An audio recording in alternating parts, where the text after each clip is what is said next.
Why do you want to work out? What is your goal? The most important thing is that you have a vision, that you have a goal. Because without that vision and without that goal, again, you're drifting around and you're never gonna end up anywhere. People don't become successful just by accident. You know, I mean, maybe the guy that found gold in California and started the gold rush, but don't count on that. That's the one in a lifetime kind of a situation. So you got to really have a specific goal. And to me, to have that vision that I want to be Mr. Universe, that I want to be the greatest bodybuilder of all time. That was a great vision, and that specifically to look like Reg Park and to be up there on that stage and to lift the trophy overhead and to win the championship over and over and over again. So that was a great goal. You have to have a goal. Now, it doesn't have to be that specific goal, but it has to have some goal. This is why I always recommend to people, sit down, take your time, and start thinking about, why do you want to work out? What is your goal? And that can be as crazy as it is. It could be, I want to impress girls. If that's your goal, so be it, but it motivates you. It could be that you're emulating a certain, bodybuilder or a certain football player, a certain boxer, whatever it is. Have those pictures put all over the wall like I did when I was a kid. I put pictures of Reg Park and of Sonny Liston, of boxers and of Ali and of powerlifters and weightlifters all over my bedroom, wall. So that every day when I go to sleep, every day when I wake up, I look at those pictures and they motivate me. You need that motivation, and then therefore you have this kind of imprint in front of you all the time, and you know exactly what you're chasing. People always come up to me and says, why are you smiling? You're working out 5 hours a day. You're doing the same as the other guys, but the other guys have a sour face. They're pissed off that they have to do another rep or another set or something. I looked forward to another 1,000 reps of sit-ups. I looked forward to another 500 pounds of leg press or squat. I looked forward to doing more and more curls until my arms fall off. Why? Because I knew that every rep that I did and every set that I did and more weights that I lifted, I get one step closer to turning that vision into reality. So I was turned on by that. I was excited. I couldn't wait to get to the gym.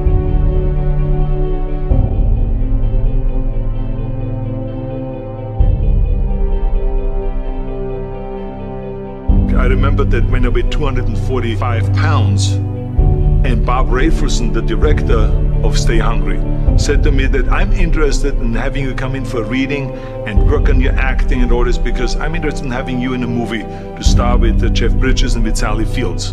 I was delighted about that, and I was excited, and I started pumping up more and more. And then he said, but I don't want you to weigh more than 210 pounds. You want me to be in the movie, but I'm weighing 245, 246. I say, I just won the Olympia, I say, which was 1974, and I was really at my biggest. And but he demanded that, and he says, look, it's very simple. On the day we start shooting, he says, I'm gonna put you on a scale, and if you don't make the 210, you're out, because I have someone else in mind. And I worked on it. I started visualizing myself very clearly as a lean athlete, because that's the only way I could lose that weight and all of a sudden get interested in running more. Because up until that point I ran like 3 miles after training or before training or whatever, but now all of a sudden it was 5 miles, 6 miles, 7 miles, 8 miles, and they even ran mini marathons in order to lose the weight. And I did everything with high reps, and I was watching my diet, what I eat and all those kind of things. And but the day before, I remember we were in Birmingham, Alabama. The day before I was at the YMCA with Bob Rafelson. He was swimming and I was working out, and I was running. There was a track there and I was running. He says, let's step on the scale. And I stepped on the scale and I weighed 209. So it just shows to you what is possible if you visualize exactly what you want to look like.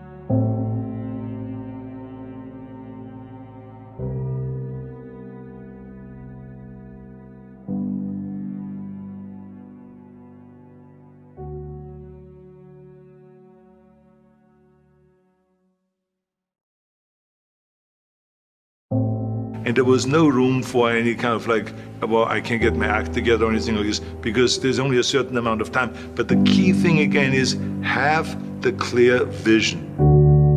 Have the specific goal of what you want to accomplish, because then you never go to the gym and you say, the day I feel down a little bit, I don't know what it is all about, I don't know my life, I'm confused. No, I tell you that I was a perfect example of someone that was not confident at all.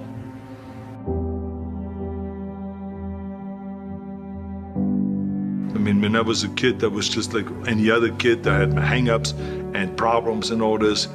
But when I joined the weightlifting club and I won my first little trophy because I did the best clean and jerk, and then we went to another meet and I won another little trophy, I started feeling like somebody.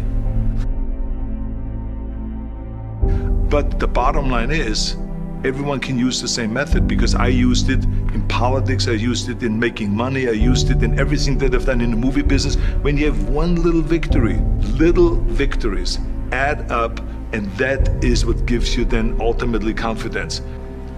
Well, for me, the most important thing always to have a deadline. So when I, for instance, had a competition, and let's say the competition was in the middle of September, and it was now beginning of summer, so there was no more time to screw around. So there was the time now to get going on a diet, to get going with the training, to not slack off at all, because there was a deadline there. The day of the competition, I had to be in the best shape possible. And I knew that if I come to the competition and I lose because I did not schedule my training the proper way, or I didn't have the right frame of mind, or I didn't give everything, literally worked my butt off, I would be just so angry. So I never wanted to be in that situation. So this is why it was very important to pick that time and to say, this is when I have to be in top shape, and then I work towards that. But it's not just with the competition. I mean, it's the same in the movie business. I mean, to me, it was always a big advantage when I said, okay, my movie starts on April 1, and I have now 3 months, so I have to get really in great shape. So you pick those times. It could also be that you have no movie and you have no Mr. Olympia or no Mr. America, no Mr. Universe coming up or any of those things. But you say to yourself, the summer starts in June. I'm gonna go to the beach in June, and at that time I want to be in great shape. So that creates an urgency that makes you really start training hard and taking it seriously. Because if you don't have a specific plan, then you wander around. I mean, you can have, as I've told you many times, the best ship or the best plane in the world, but if you don't have a specific goal where you want to go and when you want to get there, you just drift around and you never get anywhere. So this is why it is so important to create that urgency and have a specific time when you want to be in shape. Well, I mean, look, everyone has a problem with time, but the day is 24 hours and we sleep 6. Now, I know there's some out there that say, whoa, I need 8. Well, I say just sleep a little faster, because the bottom line is we have 6 hours of sleep, 24 hours are available, so you have 18 hours now available to your work, your family, your hobbies, and also to learn something new or to do something new, which could easily be that you want to learn a new language, or that you want to read as a New Year's resolution, I have to read a book every week, or you say, I'm gonna go and reshape my body. So you're gonna go and take this hour out of your schedule and say, I'm gonna train an hour every day. So this is, for most people, a huge challenge, but it is totally doable, I can tell them, because the kind of things that I did when I came to this country, I mean, I went to school, I was working in construction, I was working out my 5 hours a day, I was taking acting classes from 8 o'clock at night to 12 midnight, I was doing all of those things. I wanted to make sure that out of the 24 hours of the day, that I don't waste one single hour. Those hours were too precious. And so there I just want to tell people, don't give me this thing, I have a difficult time with the time and I don't have time for this and I don't have that. You have time, you make the time.